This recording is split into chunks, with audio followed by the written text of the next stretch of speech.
Okay, so good afternoon, everyone. Welcome to the Community Development webinar. My name is Erin Blackman, and I am a planner in the Environment and Development Department of the North Central Texas Council of Governments, or COG, and I will be moderating this webinar. The webinar is hosted by COG in partnership with the Texas Department of Agriculture's Texas Community Development Block Grant Program, or Texas CDBG. At this time, I would like to go over a few housekeeping items to ensure the webinar runs smoothly. Today's webinar was scheduled to last until 3, but due to an agenda change, we will likely end a little early. As a reminder, please mute your line. Feel free to insert questions in the chat to be addressed at the end of each presentation. We are planning for 5 minutes of Q&A following each presentation, and we'll try to answer all the questions in that time frame. If we do not get to your question, then I'll make note of it and ensure it is answered as follow-up. The webinar will be recorded and posted to our website sometime next week, and I will send a follow-up email to those of you who registered with a link to the presentation and recording. If you would like to be included in that email but you did not register, please just send me an email and I will include you as well. I will drop my email in the chat so you have that handy.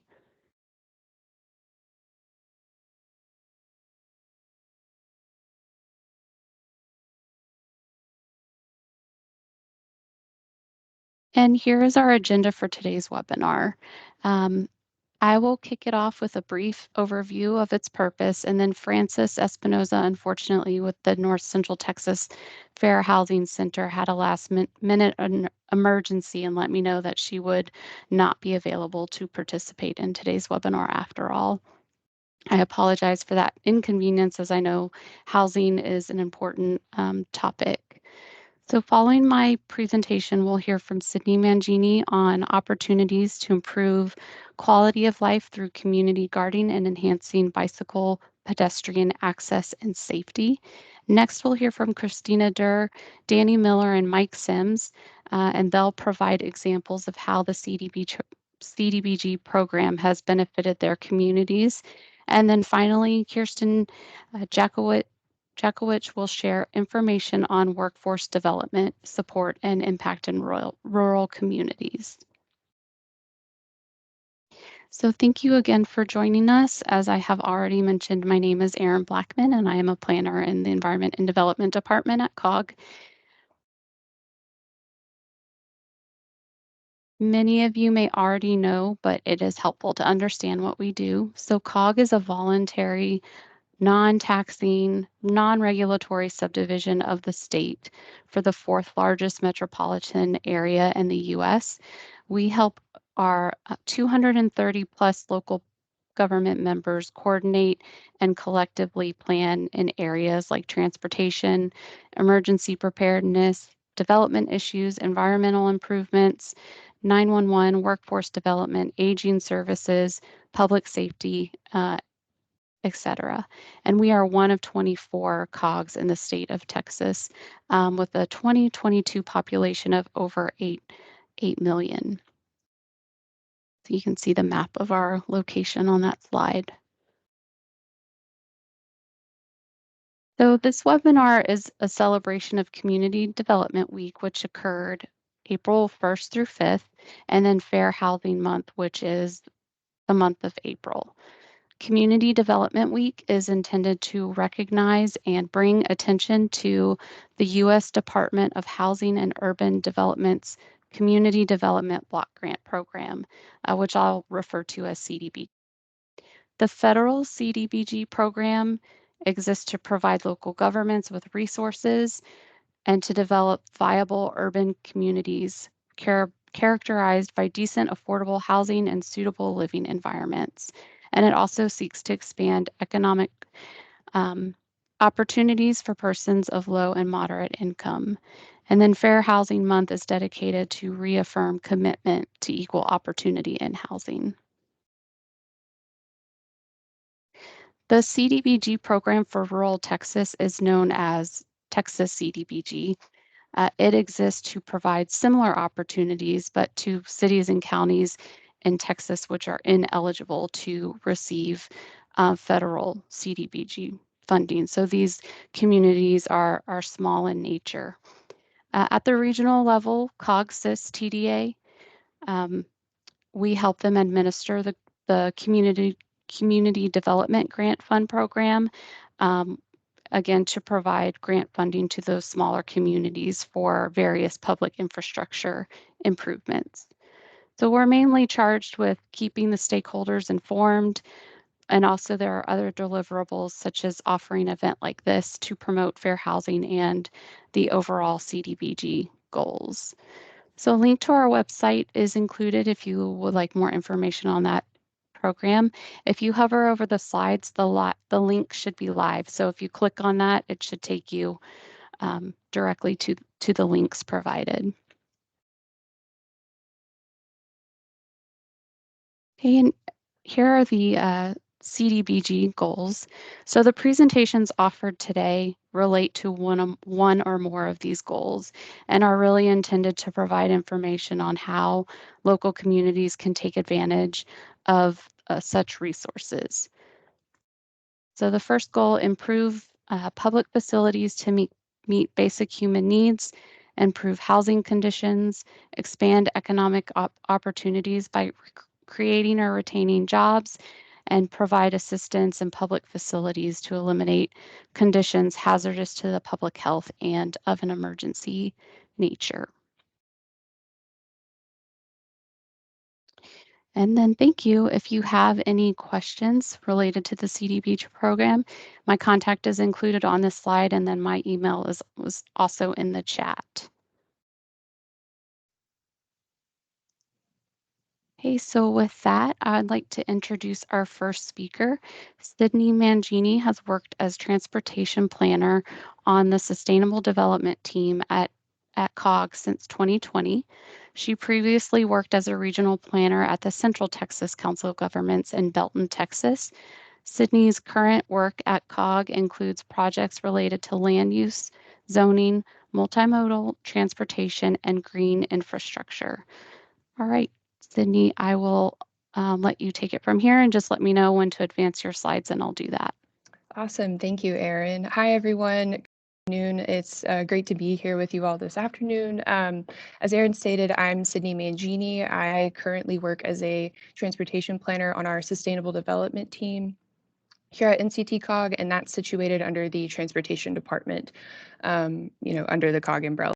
Today, I'd like to talk about some different opportunities to improve quality of life through gardening, community gardening, and enhancing bicycle and pedestrian access and safety. Next slide, please.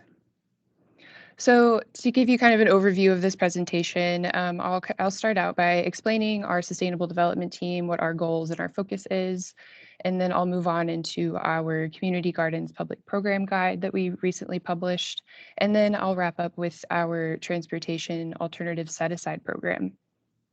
Next slide, please. You can skip to the next one. Erin already touched on kind of what COG is. As she stated, it's a voluntary association that was established back in 1966 to represent kind of the regional needs of North Central Texas. So under that, we have the federally designated Metropolitan Planning Organization, or MPO. And this is basically the entire transportation department here at COG is the MPO, essentially. We are guided by a policy authority that we call the Regional Transportation Council, or RTC, and that's made up of 44 members, 37 of which are elected officials, and the other 8 are from transportation providers. We're also led by our executive board, which is our fiduciary agent, and they they have the final say on all of our contracts and funding, things like that. Next slide, please. So I do want to highlight the Metropolitan Planning Organization only focuses on the metropolitan planning area, which are the red counties you see here on this map. The COG boundary is 16 counties, and then we just focus on these 12, which does include a mixture of urban and rural places, and we do a lot of work for lots of different types of communities. Next slide, please. On the sustainable development team and our program specifically, we facilitate different regional initiatives to promote great urban places. Mostly, I would also say, again, we provide services to a lot of different size communities. But this kind of looks like a coordination of land use and transportation planning, transit-oriented development or TOD. We also do a lot of active transportation, including bicycle and pedestrian planning and safety countermeasures. And then we also plan community schools and safe routes to schools. Next slide, please. And all of those activities are guided by our sustainable development policy that was approved by the RTC, I believe, with the establishment of the team, which probably happened in maybe like the late 2000s. And our policy really focuses on improving rail mobility as well as access management, promoting mixed use developments, and then utilizing existing system capacities. So I won't go through each of these on the Venn diagram, but you can see kind of how these all relate to each other, and they ultimately lead to creating spaces that are more infilled mixed use areas with rail access or even multimodal transportation nearby. Next slide, please. So with that, I'll transition more to our Community Gardens Public Program Guide that we recently published. I believe last year we completed that. It was a multi-year effort, but it's something we're really proud of, and I'm excited to share it with you all today. Next slide, please. This guide came about from trying to develop different frameworks and solutions for addressing food deserts and food access issues within our region. And this one of our solutions that we developed was the idea of publicly led community gardening programs. So these potential gardens are maybe located on public land near transportation infrastructure or multimodal infrastructure. And the guide is also meant to kind of act as a resource or a starting point for local governments and community stakeholders to start the conversation on addressing food access problems. The project was kind of born out of this NCTCOG Blue, Green, Gray funding initiative that we had back in 2019. And a really successful project out of that funding initiative was the conversion of an unused DART right-of-way parcel into a community garden, which is actually the photo you see here on the right. That was a vacant plot of land, and DART and a nonprofit organization partnered to establish the community garden. So we've got rail right there. You also probably can't see in this photo specifically, but there's also a trail that goes right in front of the garden, and that's been a really successful project. It was the community was I guess a USDA designated food desert, and so this hopefully will increase healthy food access for those that live nearby, or even those that maybe can't walk or bike to this garden, but now they can take transit, or there's other connections to it. Next slide, please. So the guide features kind of an introduction to community gardens, what they are, what they can look like, as well as what different programs in the region look like. There are a couple that we were able to interview the staff people within those programs and get some information. And so we tie that into how this impacts food access and how to address food deserts. We also, of course, highlight some challenges and solutions for community gardening specifically, and then different steps and possible frameworks you can use to start your own local government-led program. I also want to mention in our appendix, we feature a lot of different tools and resources. There's a ton of organizations out there that I think would be willing to help you out if you're interested in something like this. We also include different template agreements and maybe ordinance examples for like the land use regulatory side of this kind of project. So hopefully those are some really useful resources for you all if you're interested. Next slide, please. Before I kind of dive more into local government-led programs, the graphic on the right is kind of just going over different aspects of a community garden. So these can be urban, suburban, or rural. They can be managed by various types of organizations, and they can also consist of communal or individual plots. So very mix and match, kind of choose your own adventure, whatever will work best for your community. But we, again, focused on public programs specifically because while we were interviewing different existing programs, we noticed that a lot of dedicated staff and funding, which then kind of helped the long-term success of a garden program within their community. So that was one of our recommendations, is to ideally have someone dedicated to this project to oversee and provide help to the gardeners. We also recognize that local governments are typically the owners of vacant land and will have the say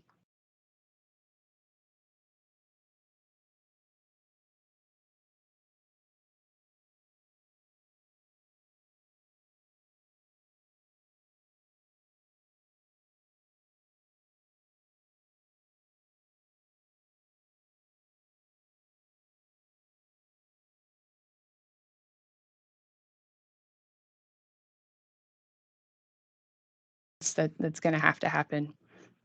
And also provide citywide educational opportunities and support collaboration through established relationship partnerships. So the guide it focuses on implementing city-led garden programs or local government-led programs, specifically near transit and bike ped facilities. But we can also scale this to communities of any size and just any kind of transportation system that you may have, like a local bus system, for example, or putting a garden near a trail, things like that. So that something like this could be scaled for sure. Next slide, please. And I'll touch a little bit more on some of the considerations that we kind of developed again after our interviews and research that went into developing this guide. But like I mentioned on the previous slide, ensuring that you have a dedicated staff member or a person that can head up the program really seemed to make a difference. Of course, that's easier said than done. And we can talk more about that on the challenges side of this slide. But we also recognize that having a stakeholder group that kind of consisted of folks from the community also really helped get the program off the ground and get these gardens, really thriving and getting people engaged. Those were the folks that knew who to reach out into the community and who would be interested and kind of get people fired up about it in a good way. We also really recommend kind of selecting the framework, like choose your own adventure, like I mentioned before, that would just work best for your city. So your garden program might not look the same as another city's next to you. And then finally, of course, engage and promote your program so people are aware of it and get people excited about it. Some challenges that we identified, and these I'm sure won't be surprising, these apply to all projects, in the public sector. But of course, there's funding and budget constraints, and having that available funding can be difficult to secure and maintain. Using the garden locations and land use conflicts were something else that we identified during this. Um, I believe there was one case in an interview where maybe a garden was established near a residential area and the residents didn't like it.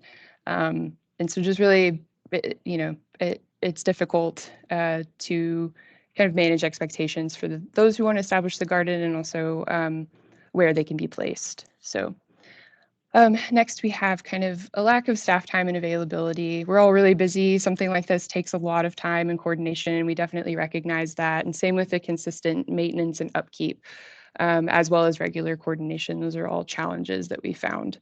But if you can somehow creatively overcome those, it really seemed to pay off, and I would say it's definitely worth it. Next slide, please. So to kind of gear this more towards rural areas, like I mentioned, the MPO plans for the 12 counties, but I took this map of all of the transit providers for that cover the NCTCOG boundary, and we were thinking this could be scaled. So what would that look like? You could put maybe a garden near your local bus transit stations, any type of transit hub that you might have in your community, bikeways, trails that are really popular, and of course downtown areas. Um, there's opportunities to partner with 4-H clubs, the Future Farmers of America, other school-type organizations. The Texas A&M AgriLife Extension, of course, is a wonderful resource for this with their Master Gardeners Club. And they have so many resources available on just Gardening 101 that I actually linked in our guide. And food banks, also gardening at food banks was something that we thought would be a good opportunity. I did also want to mention on this slide, I linked our regional bikeways map, interactive map here for you all if you'd like to check that out, and just see what trails you have, and identify any gardens that could be placed in your communities. Next slide, please. So if you're interested in checking that out, I've linked that here on the slide. Something I didn't mention, but it's worth noting, is we also completed a potential garden site analysis as a part of this project. And this was meant to be a tool for cities located along light rail transit to find vacant public land that they could potentially use as a garden. And so this is really just a tool. It does focus because of the light rail transit orientation. It only captures Denton, Collin, and Tarrant and Dallas counties. But it's an interesting tool that I would encourage you to check out if you're interested. And there's an interactive map with more information on the project featured on that website. Next slide, please. Now I'll shift gears into our Transportation Alternatives Set Aside program, as we call sometimes the TAA Call for Projects. Next slide, please. So this is a federally funded program where funds are distributed through formal calls for projects, typically every 2 to 3 years. There is an NCTCOG version of this program, as well as a statewide version of the program. I can give more details on that later. But the NCTCOG program funds typically just active transportation projects as well as safe routes to school projects. And our program focuses specifically on the active transportation network implementation. How do we enhance connectivity between our bikeways and trails safely? Safety improvements, and this could be crosswalks, curb ramps, anything like that, as well as ensuring ADA compliance and enhancing our ADA accessibility. Next slide, please. So these are just a list of some example projects with some really nice photos, if you want to check those out. But we will, eligible project activities include anything from like a trail to an on-street bikeway, like I mentioned, sidewalks, crosswalks, curb ramps. We are also interested in funding projects that implement bicycle pedestrian safety countermeasures or smart technology to enhance safety, protected intersections, and any other infrastructure that could also support active transportation or safe routes to school. Next slide, please. So the NCTCOG program does focus on only the urbanized areas with, I believe, a population. We fund projects for populations that exceed 200,000. However, the TxDOT program is available statewide regardless of your community size. So if you're interested in any type of just bicycle pedestrian safety enhancement or infrastructure, I would highly encourage you to check out either program, just depending on what community you're all from. I did link these programs on this slide, so that'll be available to you when these are sent out. But I think, do you want to go to the next slide? I think, yeah, that's all I had today. So on this contact slide, please feel free to email me with any questions. I do want to flag that I worked on our community garden side of this, improving quality of life, and we have some other staff members that do the actual transportation alternatives program. But I'm happy to take questions now, or if you think of something later, please feel free to shoot me an email. But thank you. I really appreciate your time here today. Yeah, thank you, Sydney. I've been wanting to learn more about that community garden effort, so I appreciate that. Nice. Thank you. So yeah, if you all have any questions, um, you can ask them in one of two ways. So you can use the raise your hand button and I can call on you to unmute your microphone and ask your question, or you can type your question into the next or into the chat box and I will read them. So if anyone has any questions. Feel free to raise your hand or insert your question in the chat box. If not, we'll move on. All right. No questions, it looks like.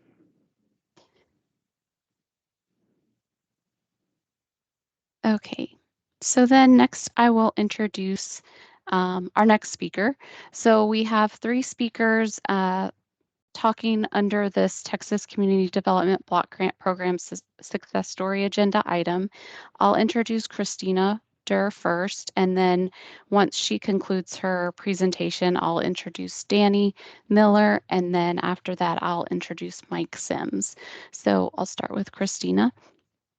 Christina Durr serves as the City of Springtown's Director of Administrative Services. Her duties include oversight of administrative services such as elections, municipal court, museums, special events, planning and zoning, public information and communications, and the list goes on. She also serves as the staff director for most grant funded projects, including the city's recent CDBG projects. So now, Christina, I will turn it over to you and you can begin presenting and just let me know when you would like me to advance the slides. Thank you, Erin. Good afternoon, everybody. I'm just going to spend a bit of time going over the different projects, CDBG projects that the City of Springtown has completed over about the last 10 years or so. If you could go on to the next slide, please. So just a quick overview of Springtown. We're a very small, I would consider us a semi-rural community in that if you go much further west of us, you're atmosphere.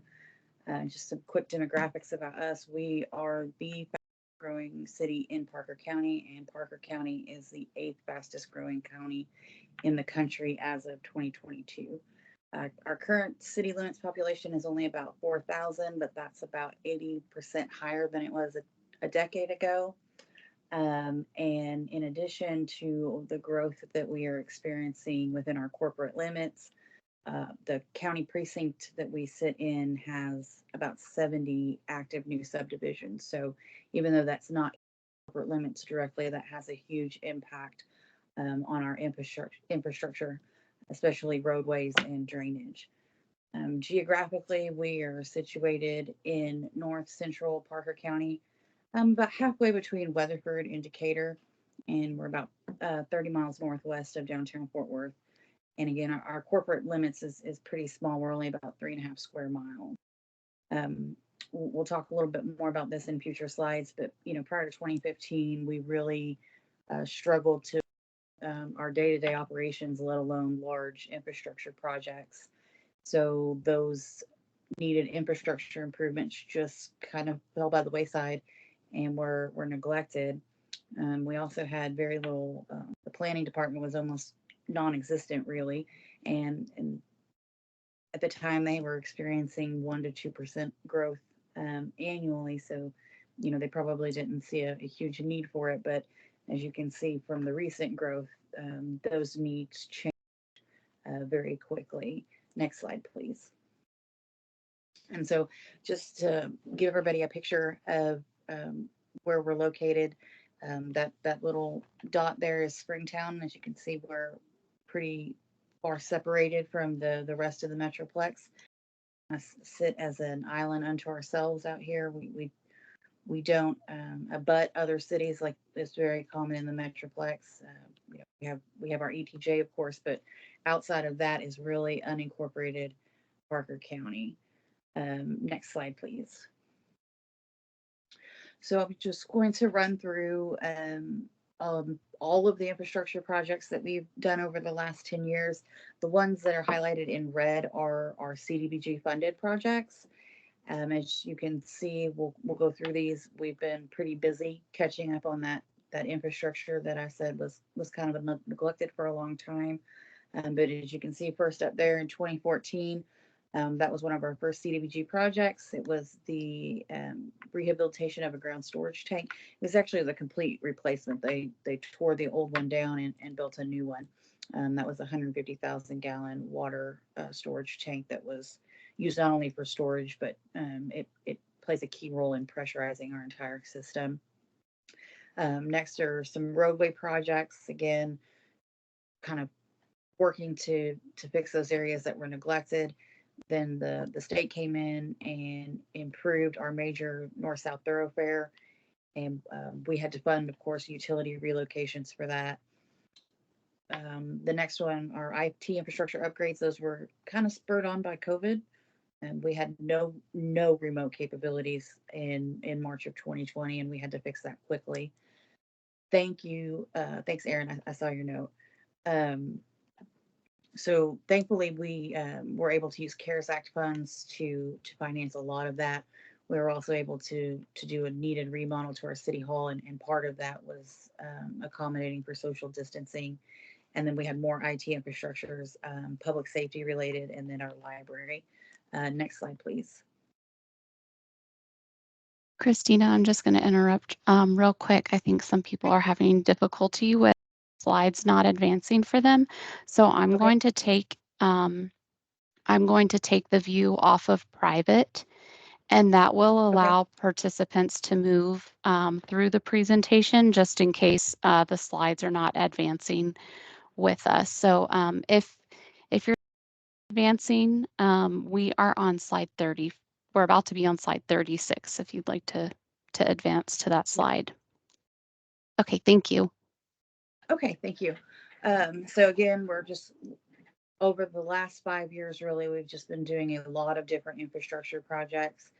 After that one storage tank was completely replaced in 2014, about 2 years ago, it was time to recondition and rehab all of our water storage tanks. And then in 2022, we had our second infrastructure CDBG project, which was a water and sewer line replacement along one of our city streets. It was about 1,000 linear feet, and we'll discuss that project in more detail further on. Then we had some other water upgrades, another CDBG project. This one included actual paving reconstruction in addition to the water utilities being upgraded. And then, as you can see there on the slide, we had some more street projects. We had to renovate our animal shelter to essentially double the amount of space that we had because of our growth. And then right now we still have ongoing major improvements to our water treatment plant and distribution system. We also have improvements going on at our wastewater plant, some more roadway reconstruction projects. We're implementing AMI. We're rehabilitating all of our manholes. We have park improvements, and we are upgrading our public safety radio system. And so I don't think I announced, but I'm on slide 38 now for those following along. In 2014, going back, these are some of the planning projects that we've undertaken in the last 10 years. So a second CDBG funded project in 2014 for us was the creation and adoption of a comprehensive plan for the city. Prior to that, we had really no comp plan, no master thoroughfare plan. I don't even believe they had a capital improvements plan or any relevant impact fees. So that was a huge step for us. And again, that was CDBG funded to get the ball rolling on that. And then in 2019, we worked with our county's Office of Emergency Services to play a role in their hazard mitigation action plan. And then, of course, just general planning projects that most cities go through. We reevaluated our capital improvements plan and impact fees in 2019. We adopted our first parks master plan about 2 years ago. We updated our zoning ordinance to deal with some of our growing pains in 2022. And we're actually currently applying for another CDBG funded project that would be an update of those comprehensive plans through the Resilient Community Program that's part of CDBG. So moving on to the next slide. This gives the CDBG contribution to each of those projects. So the grant for the replacement of the ground storage tanks was about 275,000. That same year, we of course did a comprehensive plan at $54,405. Our Avenue D CDBG project, which was again water sewer replacement, and then we weren't able to actually completely rebuild the street um, due to cost, but they of course did do the repairs where they had to cut the street to make those water sewer um, improvements, and that was a CDBG grant of 500,000. Avenue C was a very similar project, except where it did include the roadway reconstruction. That grant was 350,000, and like I said, we're currently applying for a Resilient Communities Program grant through CDBG for a comprehensive plan update, and we are applying for a $300,000 grant on that program. Moving on to the next slide. This is our ground storage tank replacement that occurred in 2014. We used Freeze and Nichols as the engineer there, and Public Management was our grant administrator. You know, I'll talk a little bit more later about the importance for us of having a outside grant administrator. The beneficiaries, as you can see, this was one that pretty much benefited the entire town, and the grant was 275,000. And again, you can see the before and after that the tank was in the that's a pump house that's next to it. Both of them were in pretty bad shape before they replaced it, and afterwards on the right there you can see what it looked like when the project was finished. Moving on to slide number 41. This talks about the first comprehensive plan that we did. We used Public Management both for the actual execution of the project and as the grant administrator. Again, this was a citywide beneficiary project. The grant was $54,405. And within this project, we were able to create an entire comprehensive plan that consisted of multiple facets. So, again, a capital improvements plan, a master thoroughfare plan, a land use plan. Um, and that was something that was completely new to Springtown. They had not had anything like that before. And at that time, because of their financial standing, I'm not sure that they would have been able to achieve that any other way because they just didn't have the funds. But as we've seen with all of the recent growth, it was imperative for them to be able to have these planning documents to ensure that they were ready to deal with the growth that was coming just 5 years after they finished this project. So moving on to slide number 42. This is the Avenue D project. As you can see, the beneficiaries were a much smaller group because this was, this was a water main that serviced basically one little neighborhood. The project included the replacement of about 1,000 linear feet of water and sewer line, and then of course they came back in and did paving repairs behind it. The design engineer on this project was Pacheco Koch, and again we used Public Management to administer this grant. The grant itself was again 500,000. The match for us was a 10% match. We had to do 50,000 of local funds. So the overall budget, including construction, professional services, everything, was 550,000. Originally on this project, when we made application for the grant, the project included sidewalks, subsurface drainage improvements, and in complete reconstruction of the roadway. Due to COVID, the bidding was delayed, and by the time we were able to actually take this to bid, construction costs had increased so dramatically that we had to really scale that project back. We had to initially we tried to bid it with asphalt paving instead of concrete. That did not bring the cost down enough. So um, we just had to take the pavement reconstruction out. Of course, we had to lose the sidewalks, which we were really hoping to be able to get. But in order to stay within that budget, we had to make some pretty significant changes. Moving on to the next slide, slide number 43. This is our Avenue C project. It actually is just to the west of Avenue D, so very similar area of town. The grant for this one was a $350,000 grant, again, a 10% match. We actually contributed an overmatch beyond what the 10% we were required to. Again, that was due to just the increased construction costs that I think everybody was encountering at this time. Again, just like the Avenue D project, we had to scale this project way down from what was originally intended.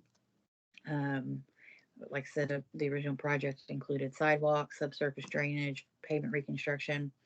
At the end of the day, we were only able to do the water line and the roadway reconstruction. This one, we decided to go ahead and continue with the roadway reconstruction and just fund the additional costs locally because the condition of that street was such that the street had to be replaced anyway. We figured it was best to just do it while we were doing the other work. Moving on to slide number 43. Some of the challenges that we faced during all of these projects, well, particularly the last two, Avenue D and Avenue C, is the growth in our city has changed our demographics, um, especially our average income. So when it came time to identify projects, it was difficult to find an area with beneficiaries that met the income requirements. For example, for the Avenue C project, we surveyed beneficiaries for 6 different project areas before we finally found that one that met all the percentages, and we were able to move forward with that. And of course, that was the Avenue C project. Of course, all of this going on during the pandemic presented its own challenges. Um, One suggestion that I would have for anybody considering doing these types of projects, especially the ones where you have to go out and survey your residents to make sure that everybody's meeting the income requirements, is send people out who are good talking with people, who are educated on the project and why they're asking the questions that they're asking. I know that in the past, our city had done surveys through some of our utility technicians, and they're great guys, but communications is not their strong suit.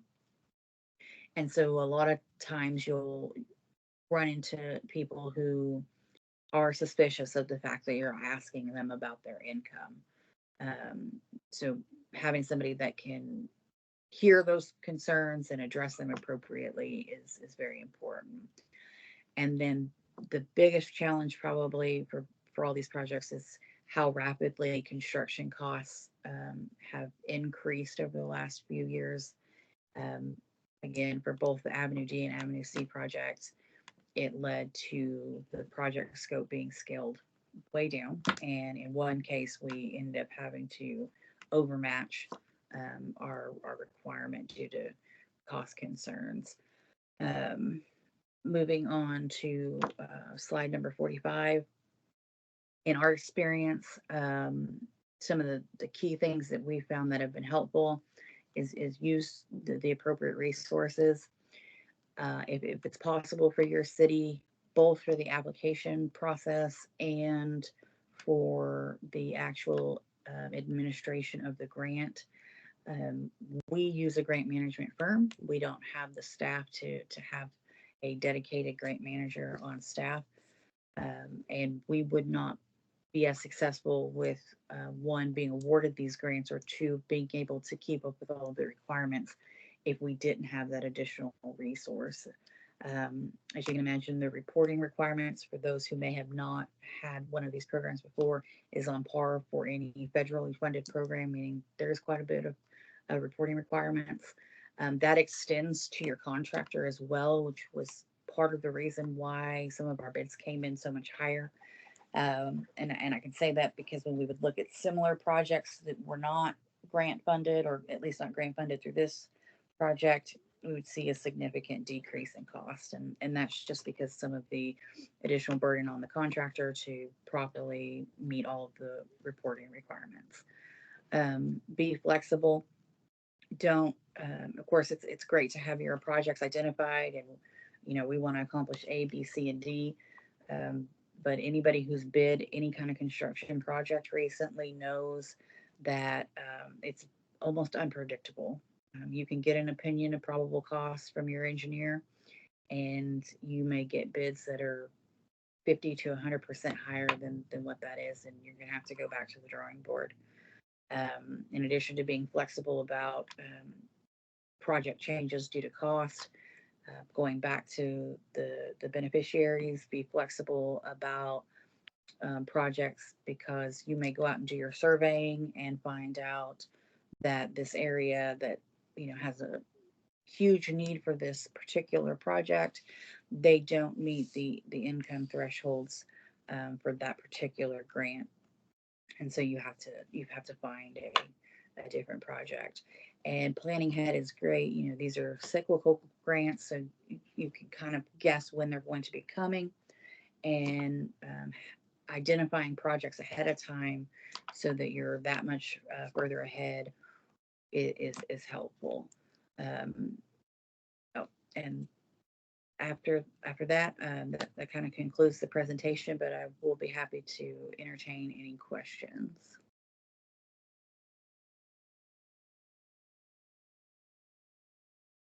Are there any questions for Christina? You can either raise your hand or insert the question in the chat.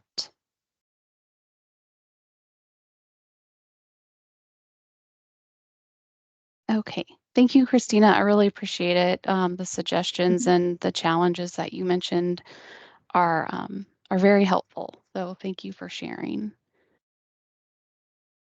Thank you.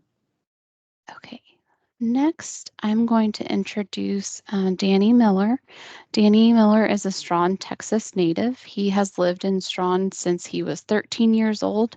His grandkids are the sixth generation of his family to attend school there. He started working for the city in 2011, and prior to that, he was a small business entrepreneur for 10 years and served 6 years in the Marine Corps and the Marine Corps Reserve. All right, Danny, if you want to go from Hello, here. Aaron. Hey, and then just let me know when to advance and I'll advance. And if the attendees are keeping up with this, the presenter slide, then it should advance. But if by chance it doesn't, I'll keep you updated every now and then on what slide number we're on. So Danny, you can take it from here. Thank you. Okay, Aaron, thanks for having me. I appreciate the invite. I have been part of 4 different TXCDBG projects since I came to work for the city. We have found them to be very important in our long-term planning. We've got a lot of very old infrastructure. We're a low to moderate income city. So many of our population are low to moderate income. So without these funds, we would not have as much success with keeping our water system up to date. The first project I was involved in was I just came to work the week that they began a grant closeout. So it was finishing up a water main passing through the middle of Strawn. The next project was more of that water main. We basically been trying to loop our town with new water mains and get these 100-year-old water lines out of the ground. Our third project was really the most interesting one. It was born out of the need of the drought that we had in 2013 and 2014. If you were in North Texas during that time, you're aware that the cities, especially west of the Metroplex, we were coming very close to running out of water. And many of the cities around us were down to 90 days of water. We were a little bit better off than that, but we realized we needed to do something.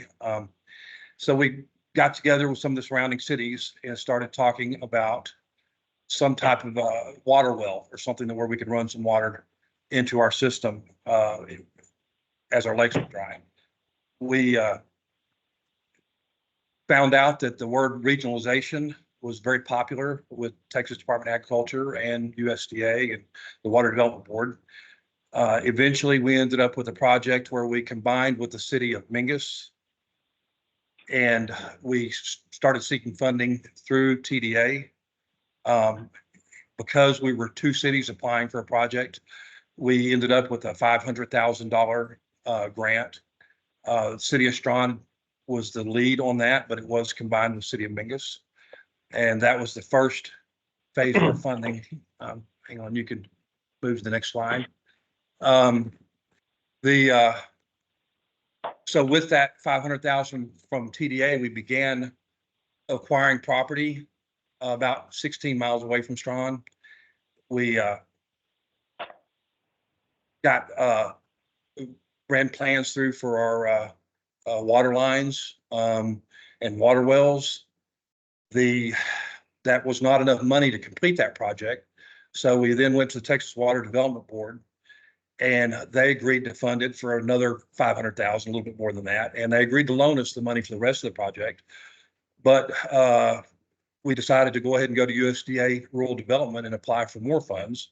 And they agreed to a $386,000 grant and then bonds for the rest of it.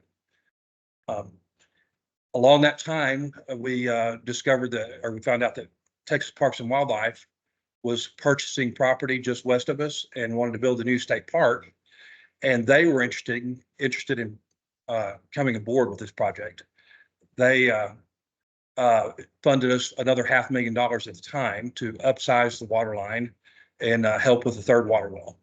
So we basically had 4 different funding agencies running through the same project.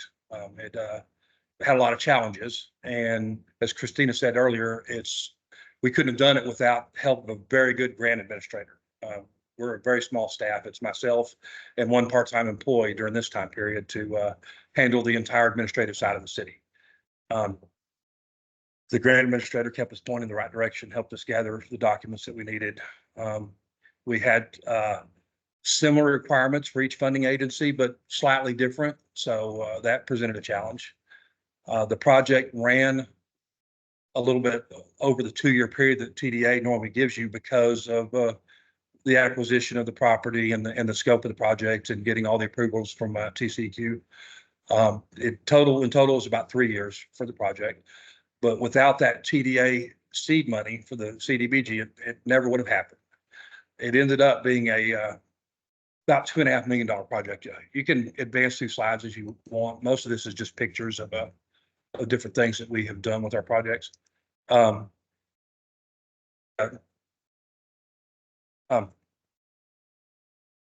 on 51. I'll just slowly go through them. Okay, yeah, y'all can just roll through there. The scope of the project ended up being 3 water wells, ground storage facility, a pump station, and 16 miles of pipeline. Then 2 years later, we added a standpipe that was funded through Texas Parks and Wildlife. We needed that to get the pressure we needed to push that water all the way into the new state park that should be open next year.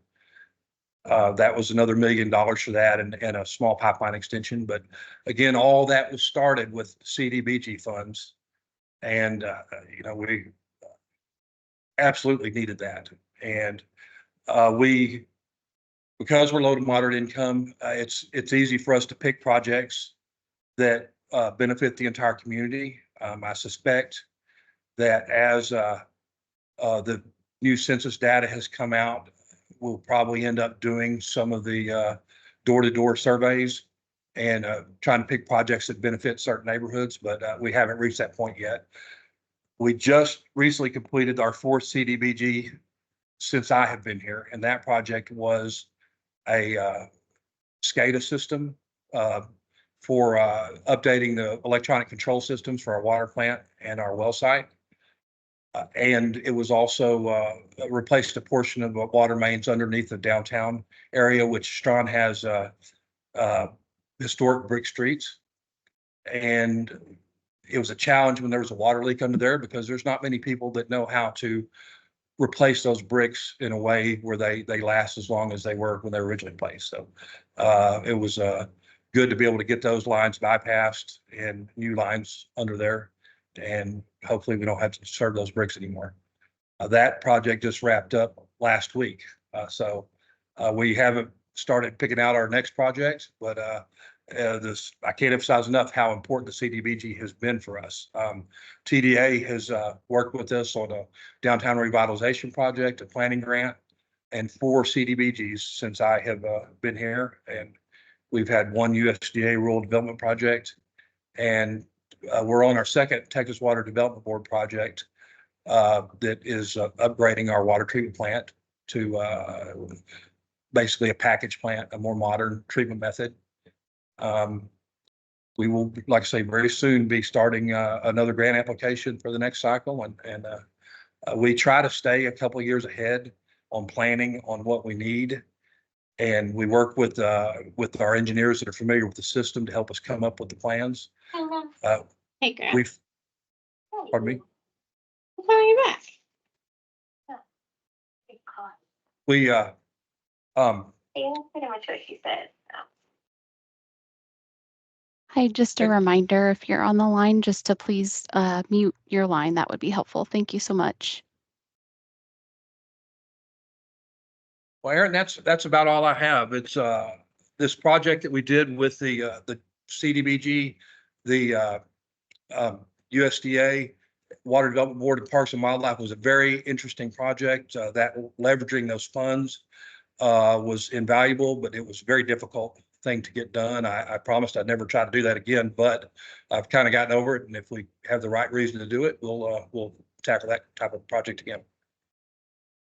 Awesome. Thank you so much, Danny. I really appreciate it. Are there any questions for Danny? You can raise your hand to ask or insert your question in the chat.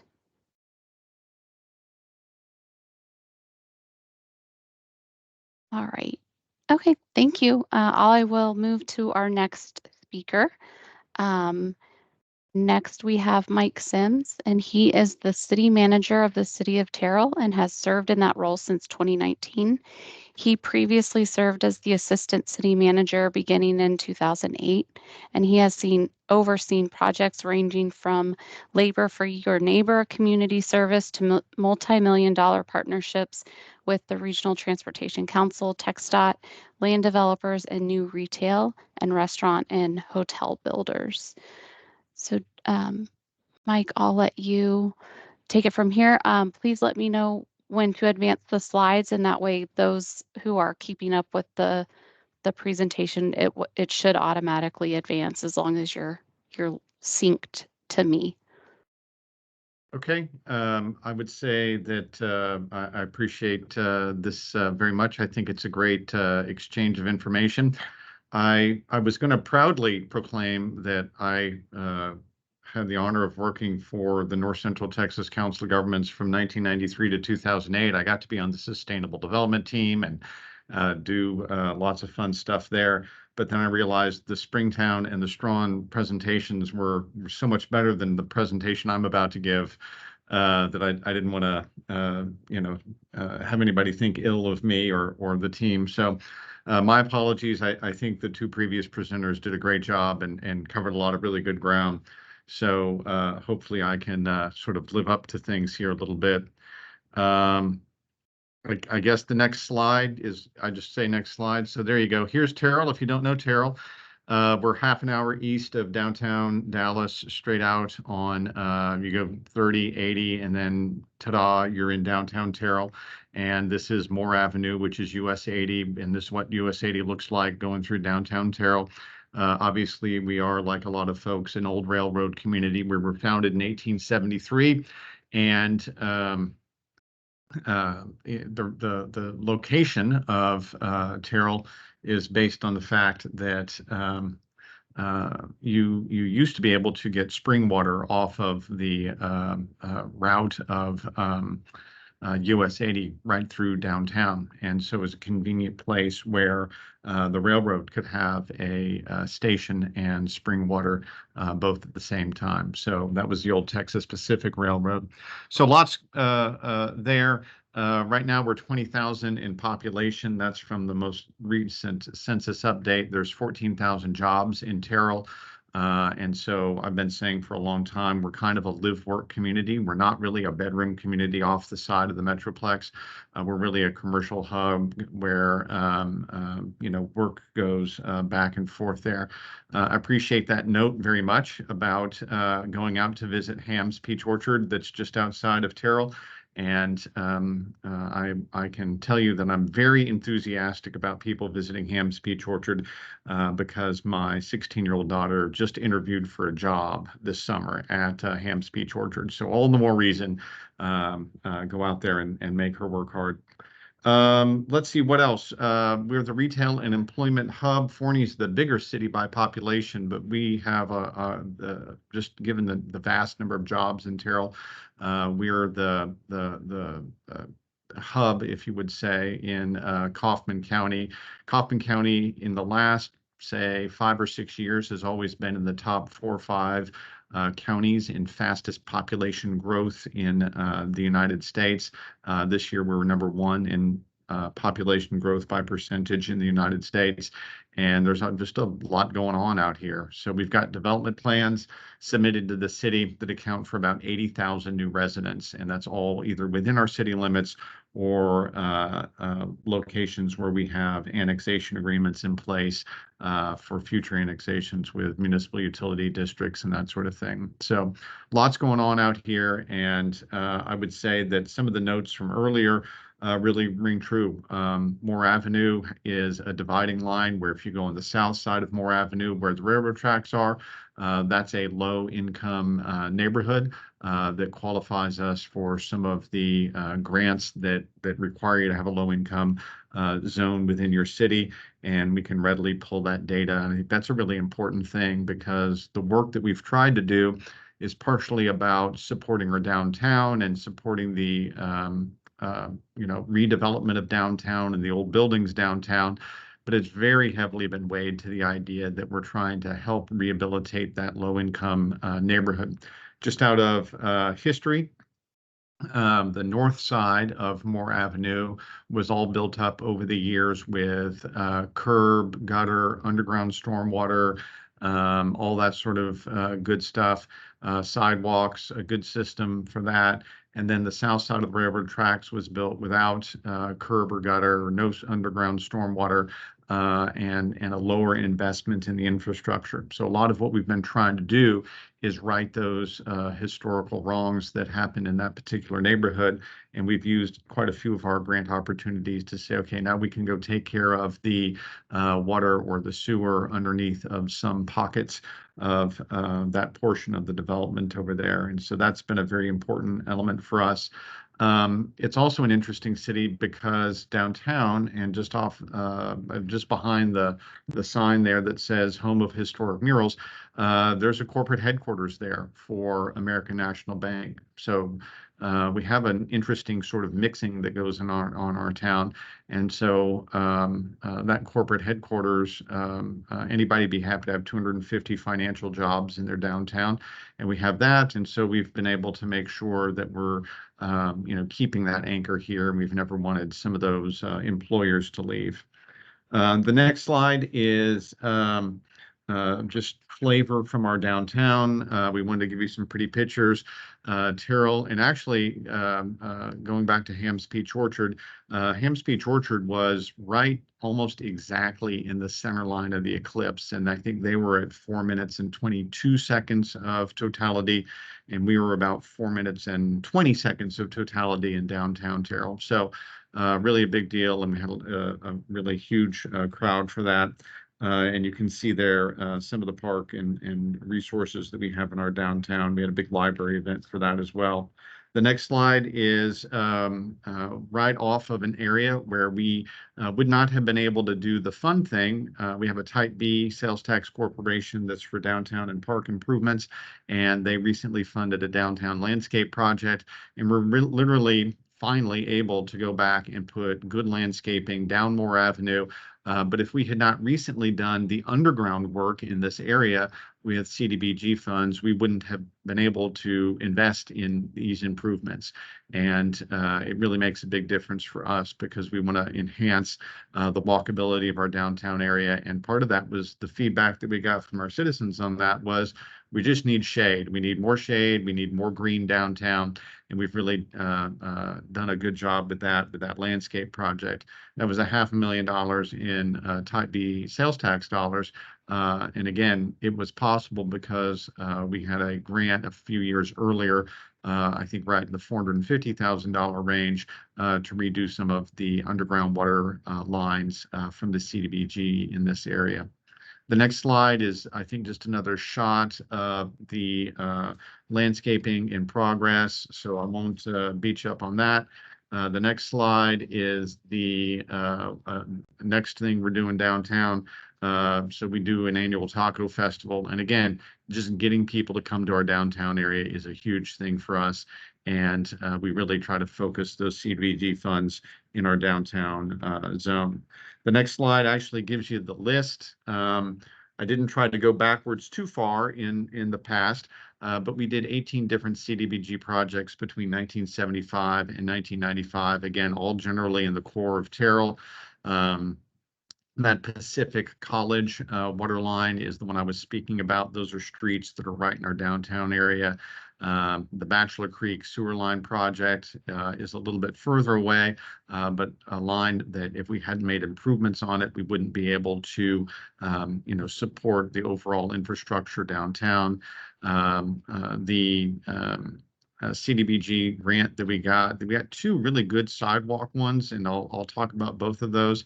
In 2018, we had one to do some sidewalk work along Adelaide. That was actually possible because we also had applied for funds in the 2016 period to do a updated comprehensive plan. And so like a lot of cities, you get behind in your comprehensive planning. We had not updated our comprehensive plan in about 15 years. We were having a lot of growth at that time and still are, and really wanted to do that. So we got the grant. We were able to utilize the grant to adopt, which is our current comprehensive plan, which has a 2018 adoption date on it. And then because of that grant, we were able to turn that into some of this sidewalk work as well. And so then if you move down there and you say, okay, Terrell, Medora Cottage sidewalk, again, those are just streets. Some of those streets, both Adelaide, Medora Cottage, all of those are streets on the south side of the railroad tracks where we have that problem with open ditch drainage and with no sidewalks having ever been built and kind of dilapidated infrastructure conditions in that area. So these were very, very well received whenever we built those because it was providing pedestrian opportunities, and we actually included in those sidewalk grants, we had an eligibility element there for some drainage improvements. And so we were able to get in and do those drainage improvements. I didn't show it on this PowerPoint slide, but we also had two different Safe Routes to School grants in that lower income neighborhood that were very useful, phase 1 and phase 2 of Safe Routes to School. And some of those did the same thing for us. Not only did we do the sidewalk, but we had again, low income area, no open ditch drainage, and we were able to make drainage improvements along with some of those sidewalk improvements. The North Blanche sewer line is something that leads sewer into that lower income neighborhood, and we needed to get that fixed up. So that was an important element for us. And then the one that we're working on right now is further north, but it's connected to our elevated storage tank that provides water to this area. And we needed to make improvements to that water line in order to make sure that as we have growth in our downtown area, we're able to supply drinking water to it, and we wouldn't have been able to do that without doing our Poetry Road State Highway 34 water line. So that one's in progress. We're doing our engineering work on that particular project right now. The rest of those are pretty much closed out, and very happy that we got those grants. because they really are difference makers. The stuff underground, people don't see, they don't quite realize how important it is. They're glad when you do it, but nobody high fives because there's a new water line underground. But when you can go and you can coordinate that with either an associated street improvement, or you can coordinate that with a sidewalk improvement, that really, really helps make a difference and turns into a real smile on people's faces. We have a couple of folks in that neighborhood who have only the ability to travel by wheelchair, so they're not driving, and they're disabled in a way where their mobility is through a wheelchair. And so to be able to be in a neighborhood where somebody who was stranded, unable to go up and down their city street in a wheelchair safely, and now they can go up and down the street in a wheelchair, that's a big deal, and it's changes people's lives. So the next slide, we get in a little bit to more, what are we doing next in Terrell? I find this to be an intimidating slide. And if you're in a big city, you might say to yourself, oh, well, those numbers don't look too bad. 6 million for this, 4.9 for that, 4.2 for that.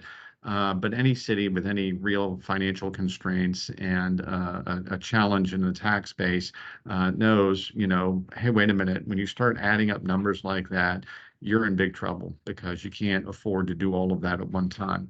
This is also a good slide to look at because that yellow area right there is sort of the hub of where we've been building sidewalks around that yellow rectangle. So the story in the yellow rectangle is, as part of that comprehensive planning work that we're doing, and I should have mentioned when we got the CDBG grant, it actually funded a downtown plan and a comprehensive plan. The downtown plan called for the development of a downtown square, and we set about trying to figure out, well, how do we do that? Where does the community want that to be? Where could we do this the best? The original idea was, well, just go buy a vacant block in somewhere and put a library across the street from a vacant block, put a park facility on the vacant block, and ta-da, you've got an old town square. We tell the joke around here a lot that, well, we have a railroad track, but we don't have the traditional courthouse square of a Texas downtown. And we were almost the county seat, but the county was used to include Rockwall County and Kaufman County. And if you kind of know your geography over here on this side of the Metroplex, Rockwall County is kind of small, Kaufman County is kind of big, but they used to be both one county. Well, when they were going to be one county, Terrell would have been the county seat. But the county was split. Rockwall County became a county seat. Kaufman became the county seat of Kaufman County. And sadly for Terrell, we were left with no place to have a county courthouse.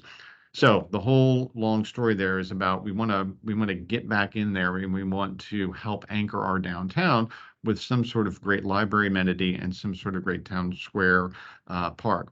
So that yellow area, we actually went out methodically since 2018 and purchased all of the land within that rectangle.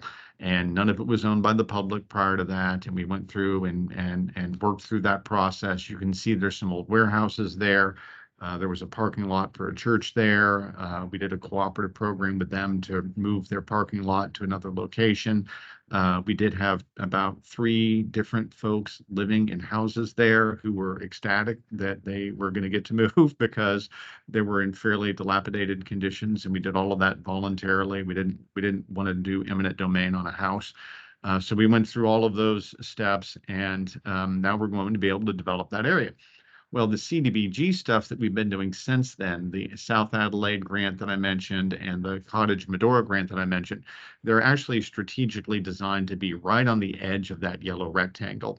So I'm in my low income census tract, and we were actually stage constructed our ultimate downtown improvements by making sure we were getting sidewalks around that yellow rectangle. That yellow rectangle will be an area where, as we move through our process, We'll end up having pedestrian amenities there. The library will be relocated from the north side of town to the south side of town. That's a big emotional issue in the city of Terrell to have the biggest amenity in the city in this older neighborhood, and that's been a goal of the community for some time.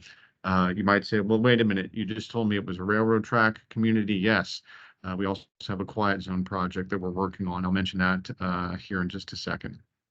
So that's a little thought about what that is. I'm going to give you some more detail about parts of that. The next slide shows you a pretty picture of that town square. There's some silos out there now because there used to be a dog food processing facility over there. If you could read the picture on those silos, it actually says Purina Dog Food. And we probably won't repaint it to say Purina Dog Food. We'll probably put something fun and nice on it. But that is the silos. The silos will actually remain in place. We came up with an interesting strategy, actually, that's attached to about a 10,000 square foot old warehouse. And we decided that the best strategy there was not to demo the warehouse and pay somebody to demolish it, but we actually have put it out to bid. And we're seeing if we can auction off the building so somebody can take it apart and sell it. So we'll see if we can get revenue out of it instead of having to pay to demolish it. We actually have 2 old metal buildings down there that we are treating that way. The photograph on the bottom right-hand corner over there are 2 warehouses.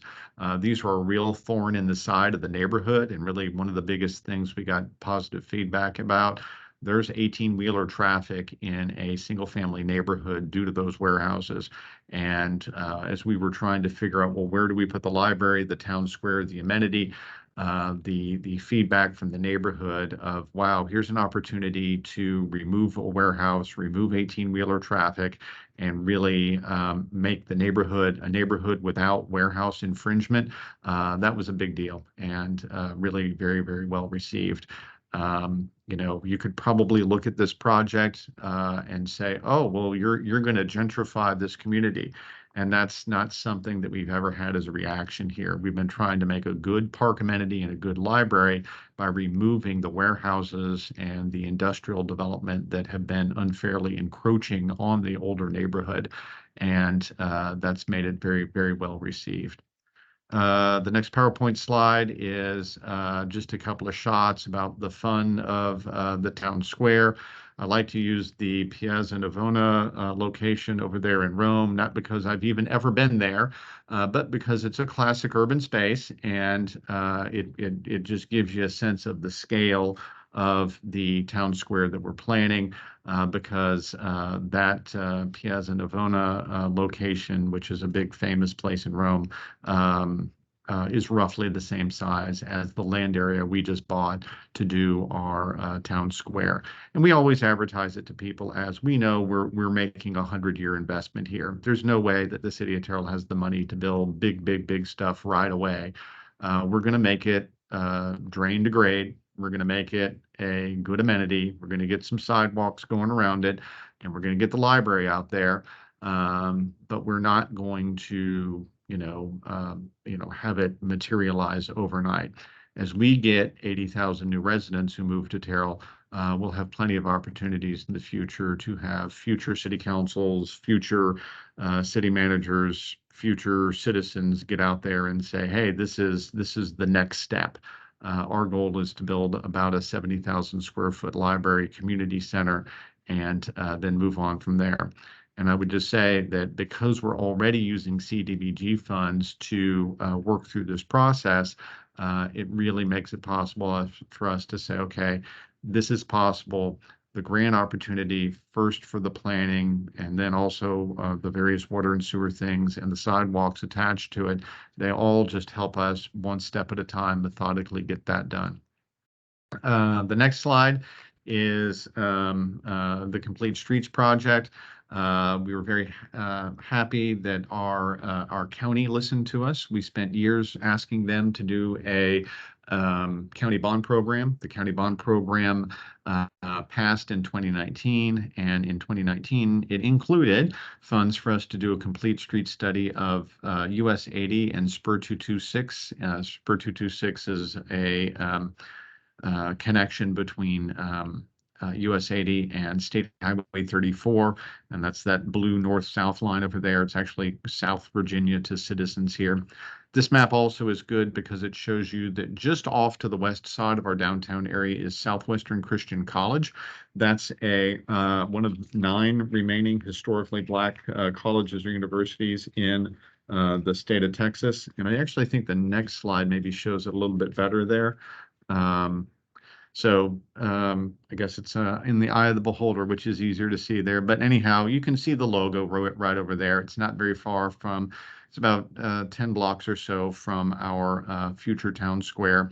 And one of the examples that we use all the time is to say, it was great urban planning for the city of Arlington in the late 1980s, early 1990s to say, wow, we really need some help in our downtown, and for the university, UT Arlington, to be nearby.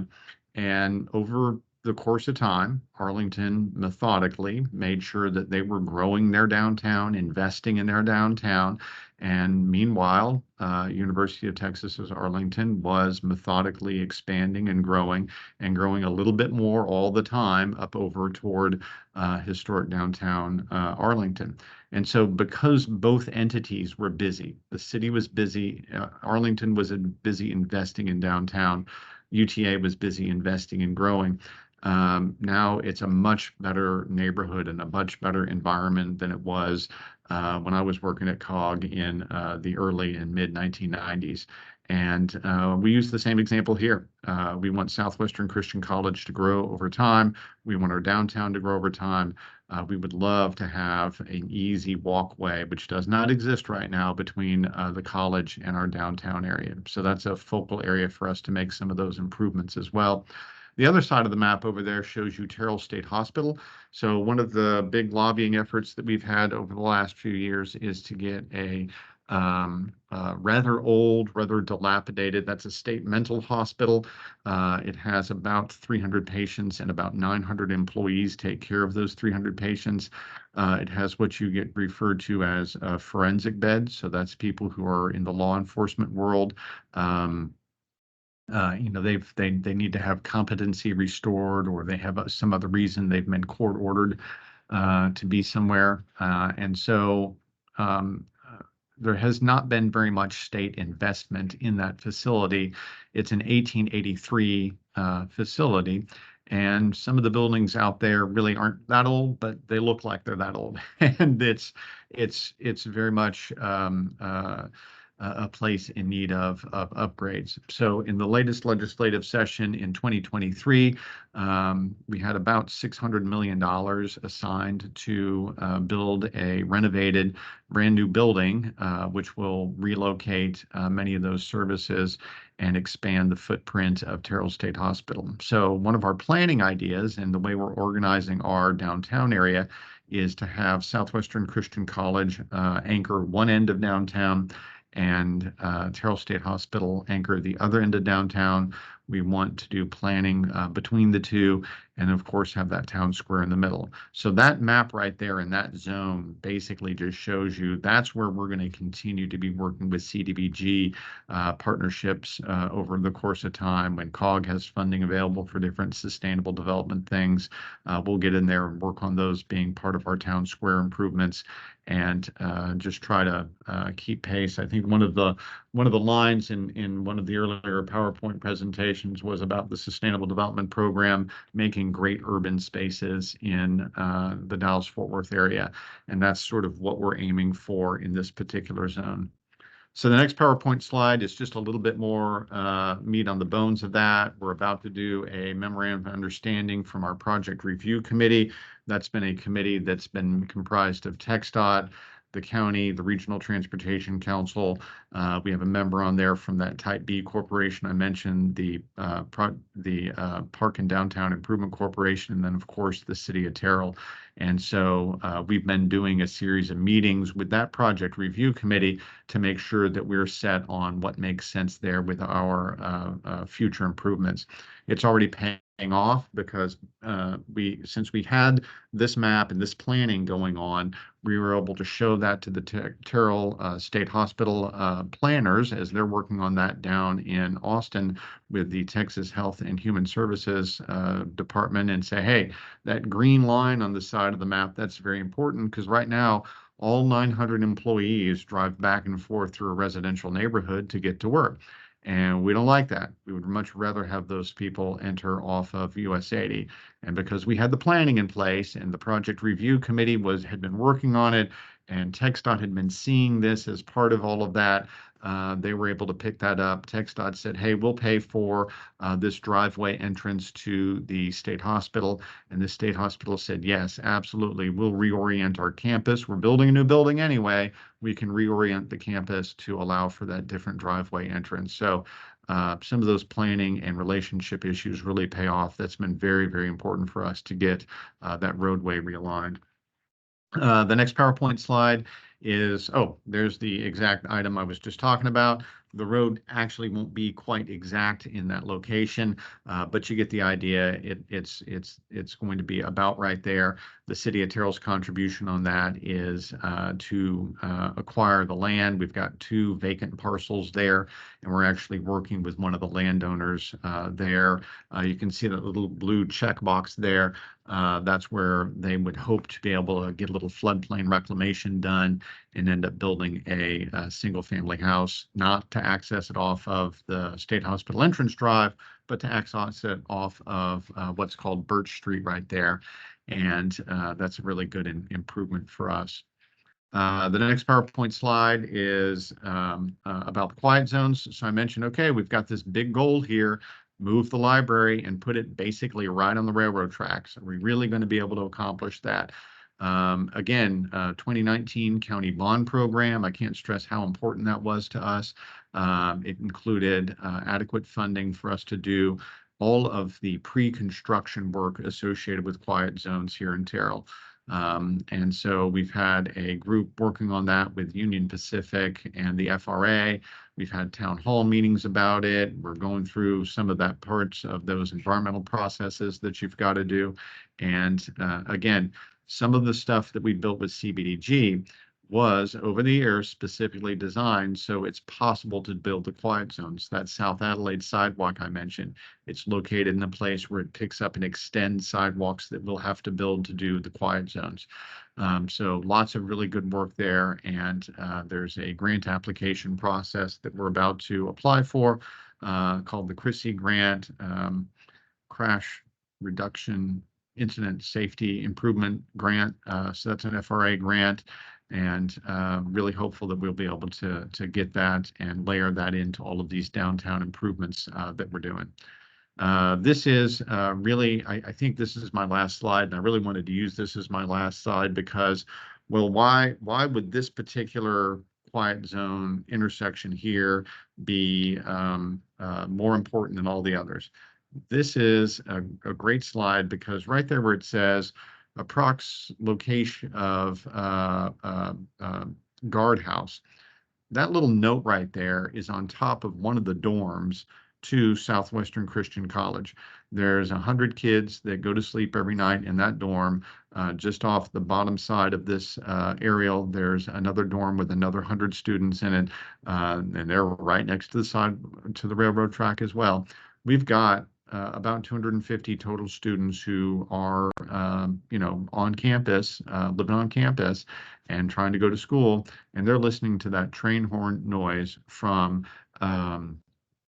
28 trains per day, big Union Pacific freight trains, and I think there's another 4 Amtrak trains that go by every day.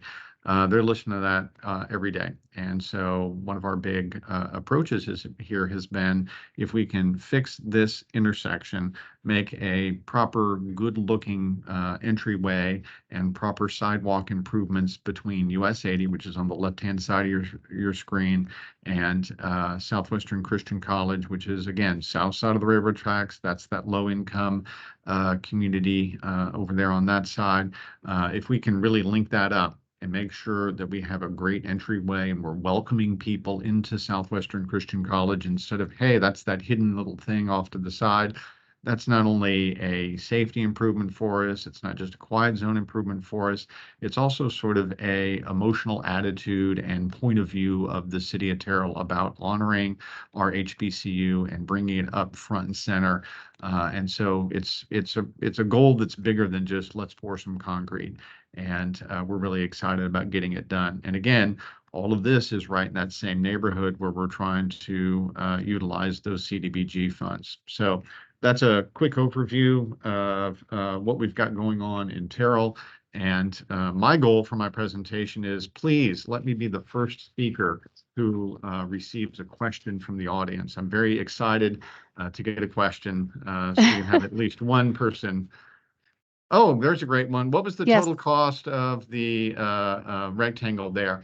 The rectangle leaves out that we also bought some additional land for parking around the yellow rectangle. So it's trying to simplify my PowerPoint slide. But when I include the land that we also did for parking, it's about $8 million worth of land that we bought. And that $8 million was funded by our tax increment zone number 1.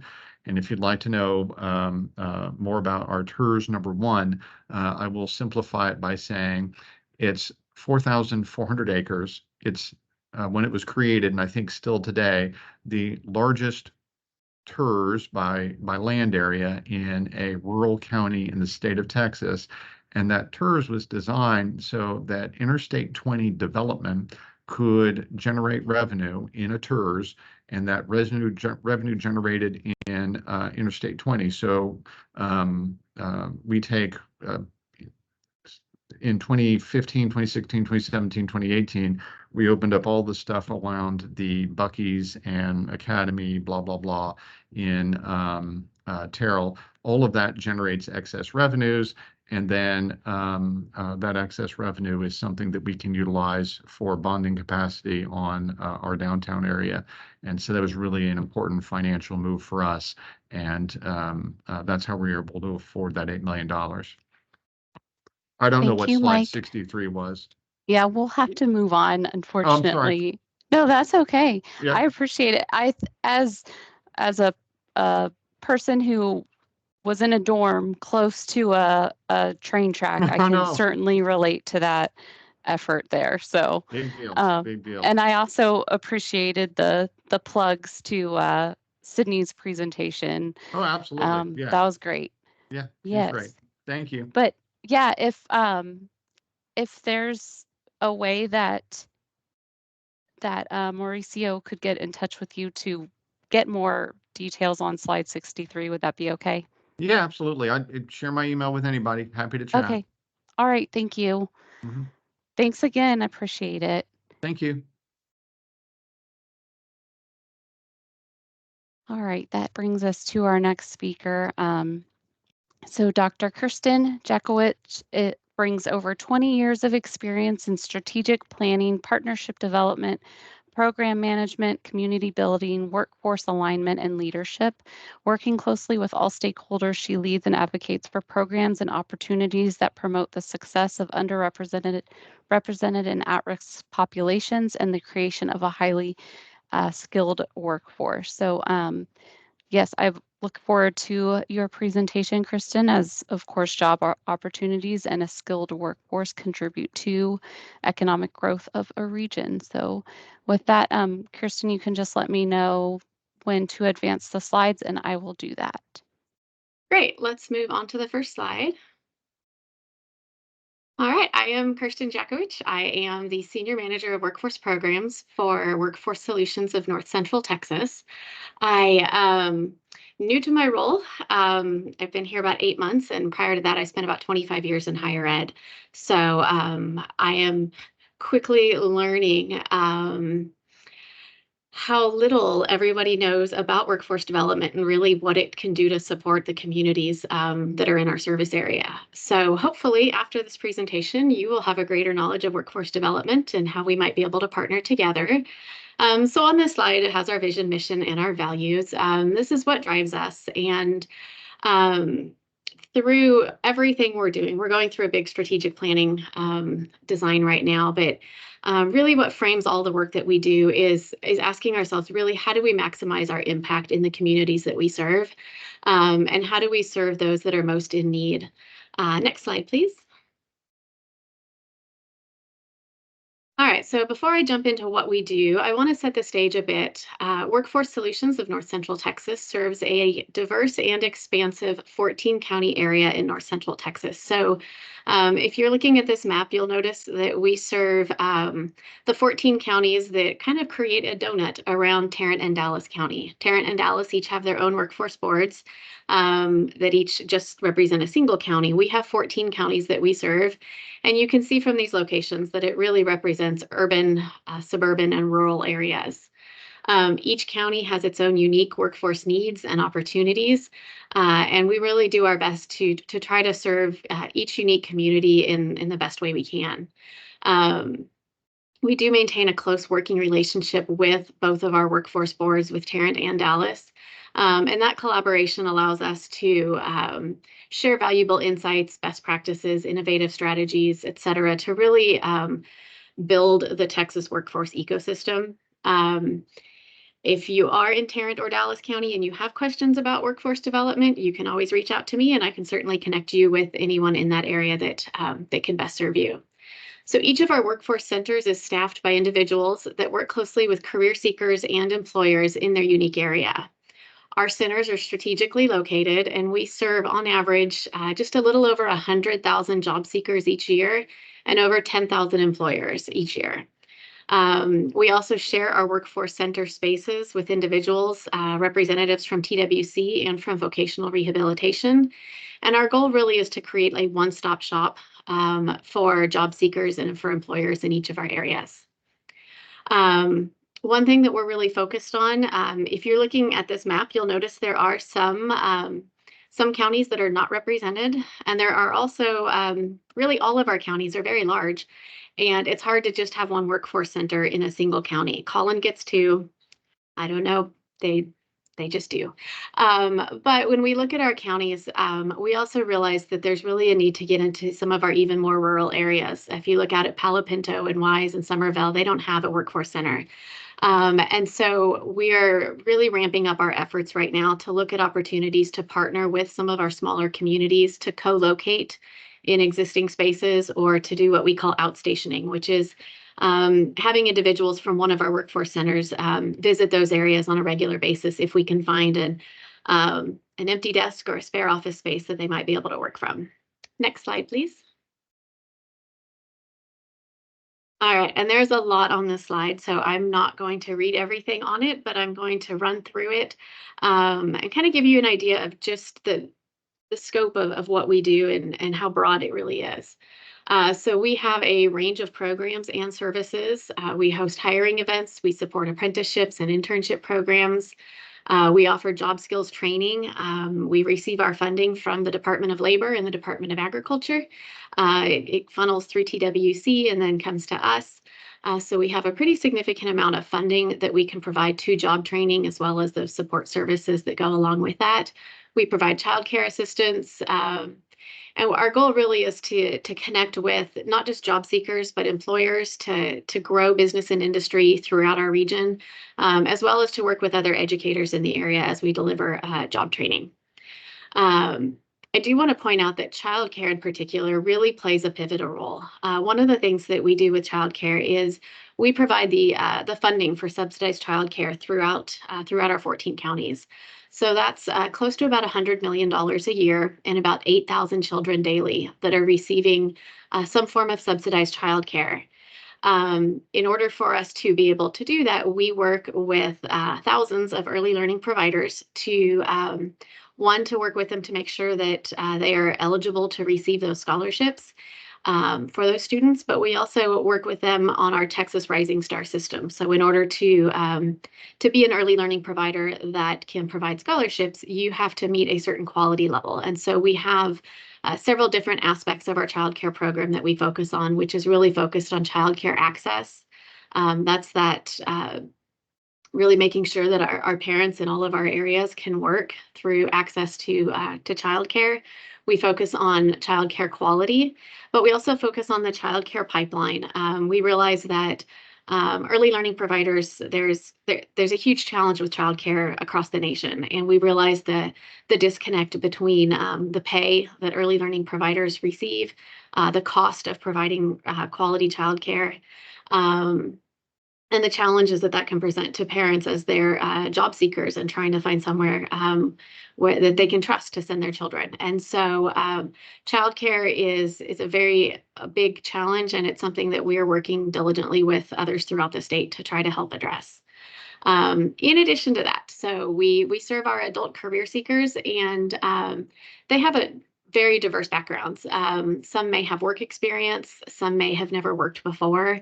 We have individuals that seek out our services because they're referred by the state. They're required to work with us because they're receiving unemployment.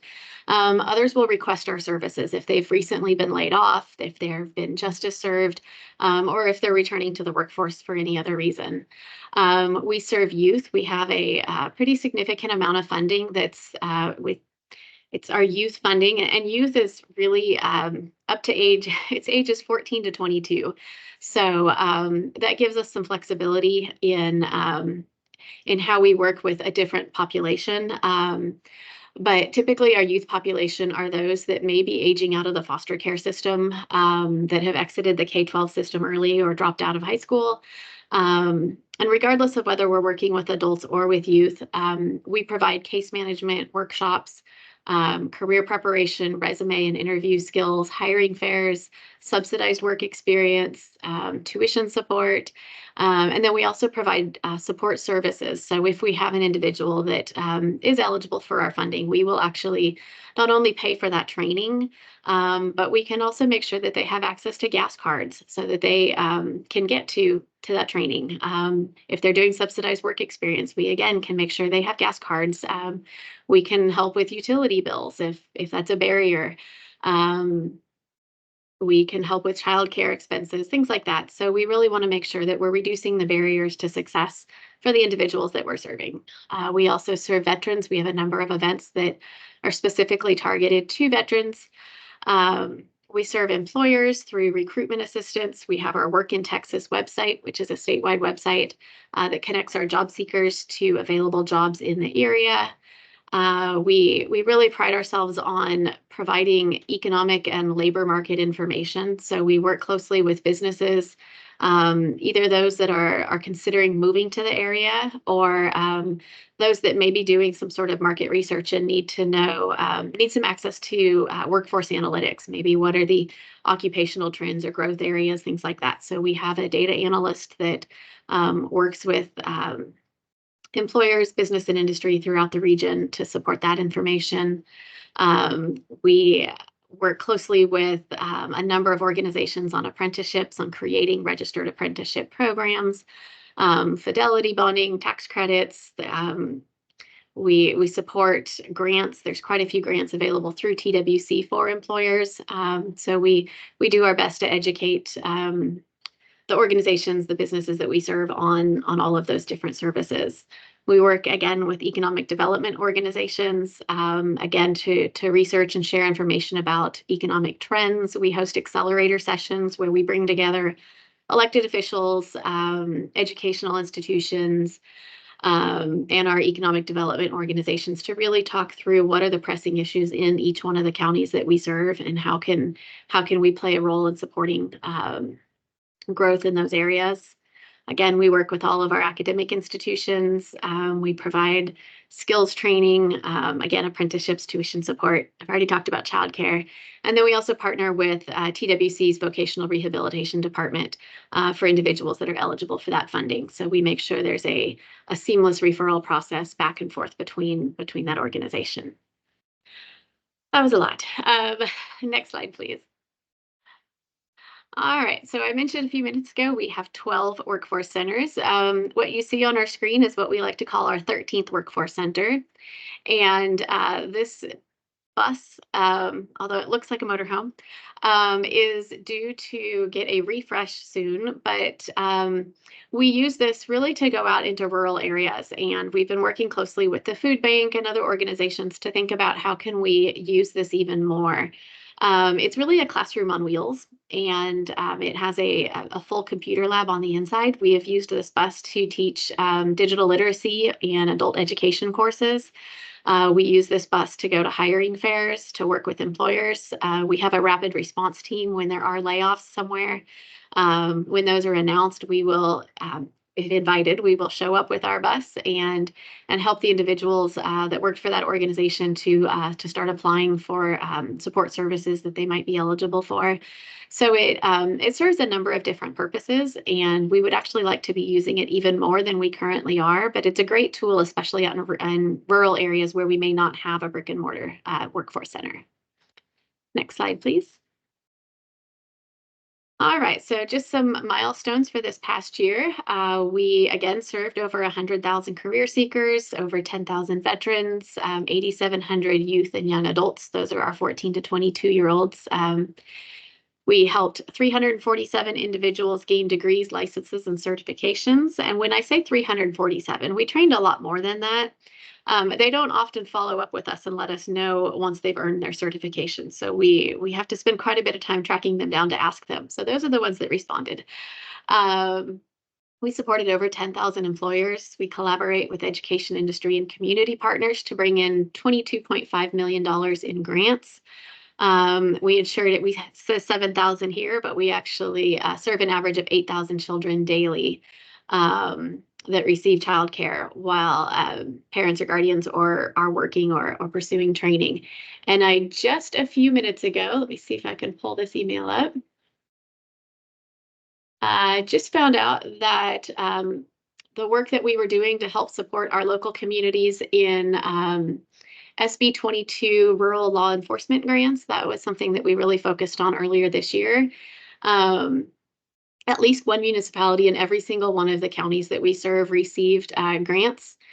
We offered a number of webinars to assist individuals or municipalities. And so, yeah, it looks like each of our eligible counties was received funding, and 4.3 million went to prosecutors' offices and 5.4 went to sheriff's offices. So nearly $10 million that we helped our municipalities go after and receive. Next slide, please.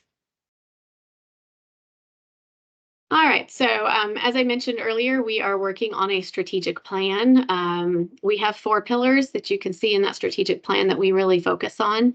And that's really what, again, is driving the work that we're doing. I think I've talked about all of these things already, so we're just going to skip right through here so we have time for questions. Next slide, please.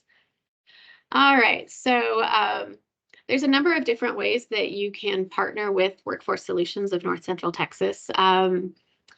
As leaders in your communities, you're in a unique position to promote our offerings, and some of those ways that you can work with us would be to connect your employers, ISDs, and community colleges by introducing them to us or helping to make those connections. As we build these relationships, it results in tailored workforce solutions that meet the specific needs of your local employers. Include us in initiatives at the outset. If you have ideas, resources, needs, bring us into those conversations if you really see a way that it might connect with workforce development, and we can talk to you about what funding we know that is available, or how we might be able to help support you in your initiatives. We currently have over 100 MOUs with community partners. That includes housing authorities, colleges and universities, nonprofits, and other organizations that help us to serve our communities most effectively and to really create referral processes between the different types of organizations.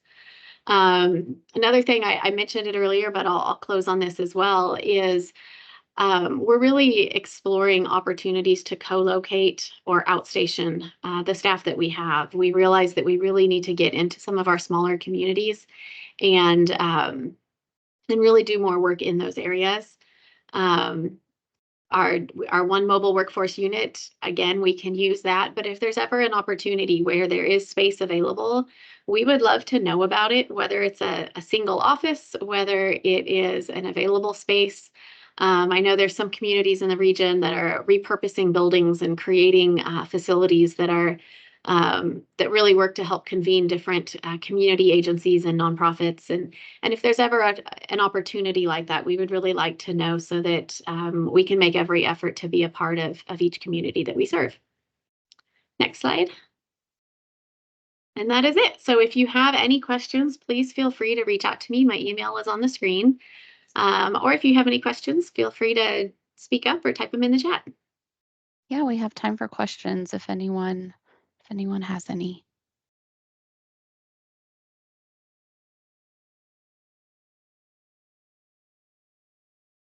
Yeah, I hope that you all will take advantage of the many programs and partnerships that Kirsten mentioned, as well as the resources that were presented in the previous presentations. But with that, if there aren't any questions, we will close out. So thank you again for attending. And as a reminder, I will email the link to the slides from today's presentation to all of those who submitted an RSVP.